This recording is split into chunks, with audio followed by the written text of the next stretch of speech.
জুলাই বিপ্লব বাংলাদেশের গণতন্ত্র পুনরুদ্ধার, ফ্যাসিবাদের পতন, সব কিছু আজকে এই যে শত মায়ের কান্না, সন্তানের হারানোর যে ব্যথা, গুম হওয়ার পরিবারের মা কি বোন কি সন্তান তারা অপেক্ষা করছে, এখনও তারা উদ্ধার হয়নি। আমাদের 16 বৎসরের যে নির্যাতন, নিপীড়ন, অপটিক্যাল ব্রাইটেনার, কালার গার্ড এবং জার্ড লক সমৃদ্ধ অ্যাডভান্স ফর্মুলায় এলো নতুন রে ডিটারজেন্ট পাউডার এবং বৈদেশিক শক্তি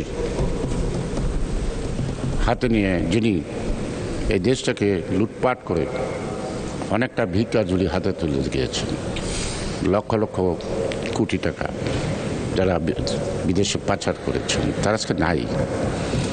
এই জুলাই বিপ্লবের প্রতি কৃতজ্ঞ সারা জাতি।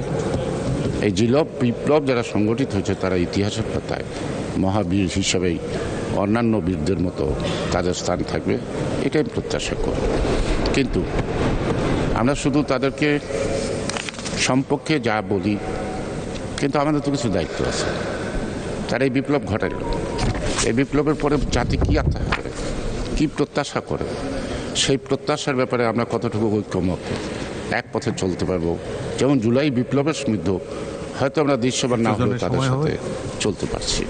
অর্থাৎ এটাকে সফল করার ক্ষেত্রে আমার দলের পক্ষ থেকে আমার তখন তিনি বিদেশ, আজকের মাননীয় প্রধানমন্ত্রী জনাব তারেক রহমানের সাথে এই জুলাই বিপ্লবের পিছন দিক থেকে আমাদের যতটুকু দায়িত্ব ছিল অতটুকু দায়িত্ব আমরা পালন করতে কৃপণতা করি নাই।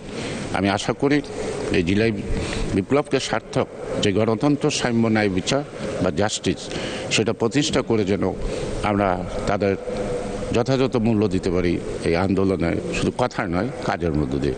আপনাকে ধন্যবাদ মাননীয় স্পিকার। ধন্যবাদ মাননীয় সদস্য।